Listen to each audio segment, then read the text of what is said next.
Hello, everyone. I'm Nicole Sapphire, along with Rick Jenkins, Miranda Devine, and Joe Concha, and welcome to the Big Weekend Show. The big story tonight is a Fox News alert. Secretary of State Marco Rubio has now arrived in Israel for his upcoming meeting with Israeli Prime Minister Bibi Netanyahu, as President Trump's deadline for Hamas to release all hostages has passed. Now we'll see what the president meant when he issued this warning. As far as I'm concerned, if all of the hostages aren't returned by Saturday at 12 o'clock, I think it's an appropriate time.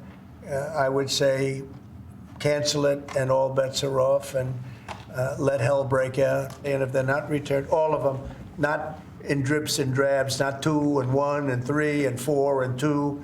Saturday at 12 o'clock, and after that, I would say all hell is going to break out. We want them all back. I'm speaking for myself. Israel can override it, but from myself, Saturday at 12 o'clock, and if they're not here, all hell is going to break out. Hamas only released 3 hostages today, including 1 American. President Trump took to Truth Social earlier to say, quote, Israel will now have to decide what they will do about the 12 o'clock today deadline imposed on the release of all hostages. The United States will back the decision they make, and Israel's ambassador to the United Nations says all options are on the table for a response. We are preparing for all options. You know, the military is ready, is capable. But at the same time, you know, we worked hard and the U.S. supported these efforts to achieve this framework. It wasn't easy for the government to approve this framework, but I think that will be the decision in front of the cabinet, whether to move ahead with the proposal coming from the U.S. or to move forward with the framework and to get as many hostages as we can alive. Let's go to Greg Palkot, who is in Israel with the latest. Hi, Greg. Nicole, 3 more hostages released by the Hamas militant group today. The hostage deal and the ceasefire, however, remains very much a work in progress. Among those released, 36-year-old American-Israeli Sagu Dekel-Chen, 27-year-old Russian-Israeli Alexander Sasha Trufanov, and 46-year-old Argentine-born Yair Horn. After 498 days captive, brought from Gaza to a nearby military base and then area hospitals. The wife, mother, and father of Dekel-Chen greeted Sagu with jubilation, exultation. The freed hostages appear at least to be in better shape than those released last week. This as those released received mixed news. Sasha Trufanov learned his father was killed on October 7th. Yair Horn, with his mother and brother, another brother, is still being held by Hamas. And Dekel-Chen was to meet for the first time his new daughter. In exchange for all this, some 369 Palestinian prisoners were released from Israeli jails. 36 of them were serving life sentences. Hamas looking for more releases and more assurances about Gaza. As for that threat by President Trump earlier in the week of a deadline today for all hostages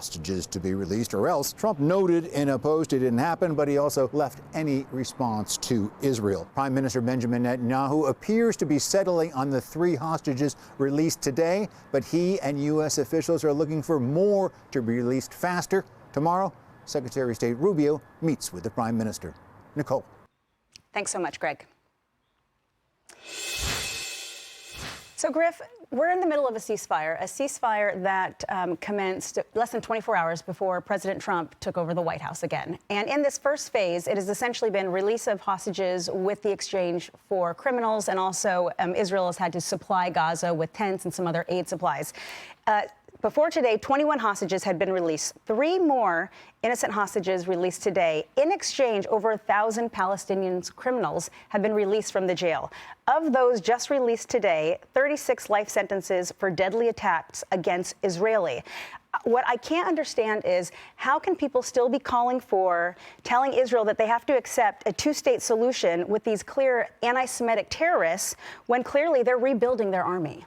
You know, Nicole, it's very fascinating. When you look at the video that Greg Palkot was just showing of Sagu Dekel-Chen, greeting his wife. And Greg mentioned it, but it wasn't towards the top. His baby was born during the nearly 500 days he was in captivity. And when you think about that, it really brings home, though time has passed and though there are difficult decisions almost on a business level are being made, trading bad people for getting hostages back, you understand, I think, a little bit of President Trump's thinking. He said, I'm just speaking for myself, but it's high noon on Saturday.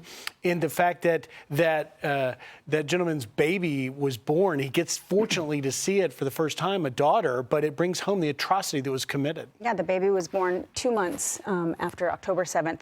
Miranda, this is a very different approach, President Trump versus former President Biden. Under President Biden, there were 3 American hostages that were released from negotiations. 12 so far under President Trump. What's your take? Look, it just makes you wonder why it took President Trump to come into office for the full power of the American state to be placed on releasing these hostages. There was a softly approach that came from the Biden administration, which is inexplicable. So it's good that we have American power back showing its face again. I guess now the ball's in Israel's court, and whether or not they're going to go after the head of the snake, which is Iran. That's the big question I think we'll find out in the next couple of days. Well, certainly will, but President Trump is making it clear that Israel has the United States support, which is something we've been wanting to hear for a long time. Yeah.